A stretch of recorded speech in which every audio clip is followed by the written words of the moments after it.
हसन दर्स नई टहीअ में जदीद सिंधी शाइरी के नुमाइंदा शायर जो जन्म 5 सितंबर 1966 ते ॻोठ मशाइख होथी तालके ऐं ज़िले टंडे अलियार में हाजी गुलाम रसूल दर्स जे घर में थियो। हसन दर्स जा वॾा असुल में लाखा ज़ात जा आहिनि, पर संदन ॾाढे मशाइख होथी के सहरवर्दिया सिलसिले जे मुल्तानी बुज़ुर्ग हथां खिलाफ़त ऐं दर्स जे खिताब मिलण खां पोइ दर्स सॾिजण लॻा। हसन दर्स जे वालिद गुलाम रसूल दर्स के 2 शादियुनि मां 4 धीअरूं ऐं 2 पुट अॻु में हुआ ऐं हसन दर्स संदसि आख़िरी औलाद होसि। मथसि नालो बि संदसि ॾाॾे मोहम्मद हसन दर्स जो रखियो वियो, उन करे ॾाॾे जी निस्बत सां खेसि घर में कोॾ मां ॾाॾो सॾींदा हुआ। हसन दर्स इब्तिदाई तालीम ॻोठ मां वरिती ऐं 8 क्लास ताईं मिडिल स्कूल मशाइख काज़ी अहमद मां तालीम हासिलु कयईं, जंहिंखां पोइ हिन मैट्रिक मुस्लिम हाई स्कूल टंडे अलियार मां कई। अॻिते हली एम ए सिंधु यूनिवर्सिटी जामशोरे मां कयईं। हसन दर्स नंढपण खां ई शाइरीअ सां दिलचस्पी रखंदो हुयो। शायदि उहा दिलचस्पी मंझसि मोरूसी वदियत थियल हुई, जो संदसि ॾाॾो मोहम्मद हसन दर्स बि मद ऐं मौलूद जो नामियारो शाइर हुयो ऐं संदसि शाइरी दरगाह मशाइख होथीअ समेत तर जे मेलनि ऐं महफ़िलनि में ॻाई वेंदी हुई। हिन 16 सालनि जी ॼमार खां शाइरी शुरू कई ऐं अॻिते हली पंहिंजी टहीअ जो सरवाण शाइर बणिजी वियो। हिन जी शाइरीअ में मौसीक़ी, रवानी ऐं फ़िक्री तसलसल कमाल दर्जे जो आहे। संदसि शाइरीअ में फितरत जी हसीन मंज़र निगारी ऐं सिंध जे ज़रे ज़रे सां उथाह मुहबत सां गॾु तसौफ़ जो रंग बि मौजूदु आहे।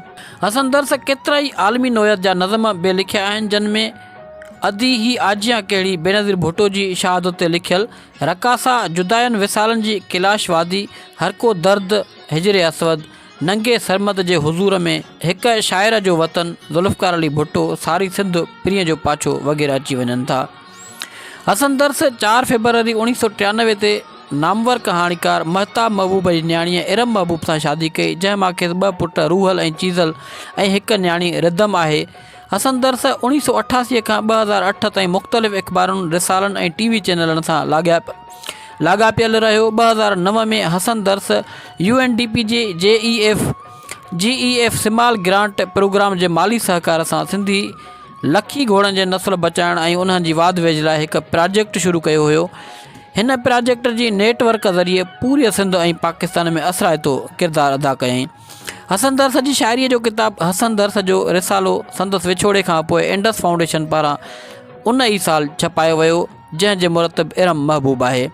हसन दर्स 15 जून 2011 ते असुरवेल हैदराबाद में वाह वटि हादसे जो शिकार थियो ऐं केतिरा कलाक 2 पुलिस थाणनि कासिमाबाद ऐं JOR जी हद जे तकरार सबबि ज़ख़्मी हालत में पियो रहियो ऐं घणो वरत वही वञण सबबि गुज़ारे वियो। संदसि ओचिते मौत सबबि सॼी सिंध सोगवार थी वई। सिंध जे अदीबनि ऐं शाइरनि हसन दर्स जे विछोड़े खे वॾो सान्हो करार ॾिनो ऐं खेसि हज़ारे आलियुनि अखियुनि सां ॻोठ मशाइख होथीअ में पंहिंजे अबनि ॾाॾनि जे क़दीमी क़ब्रिस्तान में मिटीअ माउ हवाले कयो वियो।